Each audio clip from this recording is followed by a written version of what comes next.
Hello दोस्तों, मैं Sonu sir आपका अपने चैनल में स्वागत करता हूं। आज हम क्लास 10 के दो इम्पोर्टेंट क्वेश्चन को देखेंगे जो एग्जाम 2026 में बहुत जरूरी है।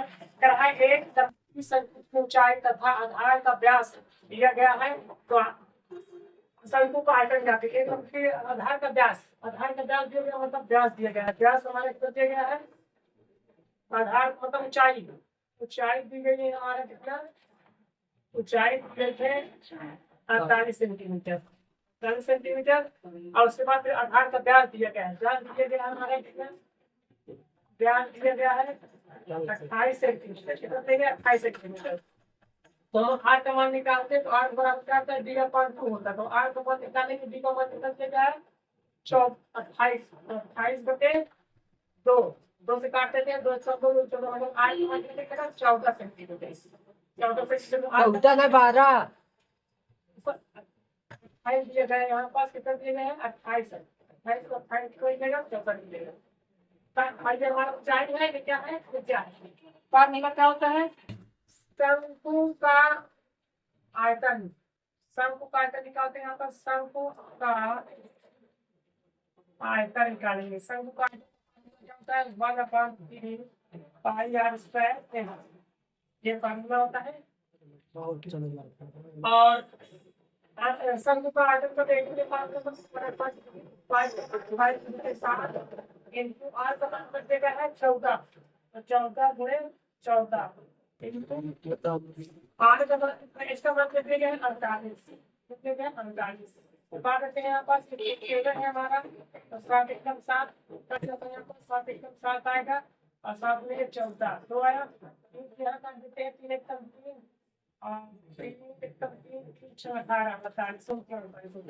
तो बचा कितना हमारा? इसको 2 गुना करके 22 में 44 इंटू 14 इंटू 16 ये आया।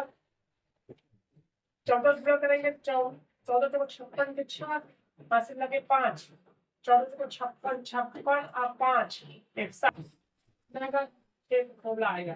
और यहाँ पास कितना है हमारा? इंटू 1600।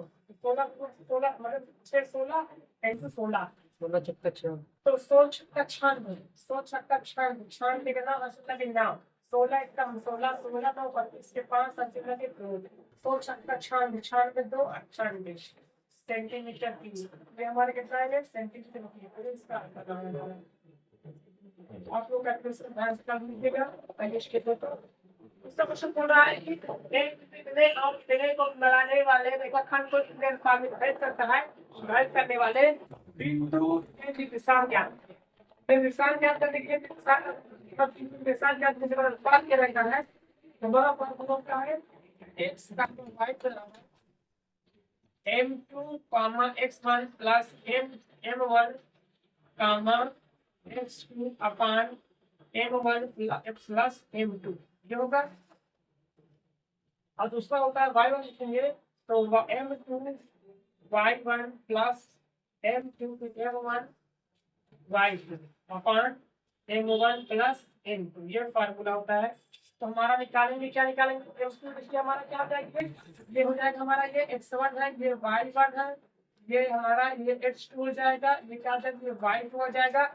जो अनुपात दिया गया है ये हमारा m1 होता है, ये क्या होता है? m2 होता है। ये ऐसे m और n भी कहते हैं हम। फार्मूला में m के बराबर होगा। हमारे यहाँ पे x1 x2 देखिए m2 का मान कितना दिया गया है? 3 इंटू x1 का मान -1 प्लस x1 का मान कितने का? 2 x2 का मान कितना दिया है? 4 और दोनों का अनुपात m1 m2 का अनुपात कितना दिया है? 2 + 3 ये हमारा हो गया। कॉमा m2 का मान दिया गया है 3 इंटू y1 का मान दिया गया है 7 प्लस m1 का मान दिया गया है 2 इंटू y1 का मान दिया गया है y2 y2 का मान दिया गया है -3 अपान। अब इसके बाद हमारा क्या है? दोनों जोड़ देंगे मतलब 2 + 3 m1 m2 का मान दिया गया है। अब देखिए यहाँ पर देखते हैं आप लोग आगे क्वेश्चन देखिए 3 एकदम 3 -3 एकदम 3 और 4 दुनिया 8 प्लस 8 अपान 3 2 5 3 2 5 हमारा ये निकला है। तो 3 हुआ और इधर इधर एक हुआ आप सर 3 एक तक 3 4 2 में 8 3 5 कहाँ अब इधर कितना निकला हमारा 7 1 21 और 3 माइनस प्लस माइनस 3 गुणे 6 बटे कितना है हमारा 3 5 5 घटाएंगे कितना है हमारा ये यहाँ पास तो ये घटाएंगे कितने का 5 बटे 5 8 में 3 5 आएगा 5 बटे 5 6 गुना कितना आएगा 15 15 बटे 5 21 कितना है 15 5 से 5 तो 5 से 5 5 एक 5 5 के 15 करें कितना है हमारा 1 कामा 3 है 1 कामा 3 है तो यहाँ पे लिखेंगे बिंदु को दिशा अतः पर लिखेंगे अतः बिंदु बिंदु के निर्देशांक बिंदु के निर्देशांक कितना है हमारा निर्देशांक बिंदु का बिंदु निर्देशांक है हमारा कितना है हमारा 1 कामा 3 कितना है 1 कामा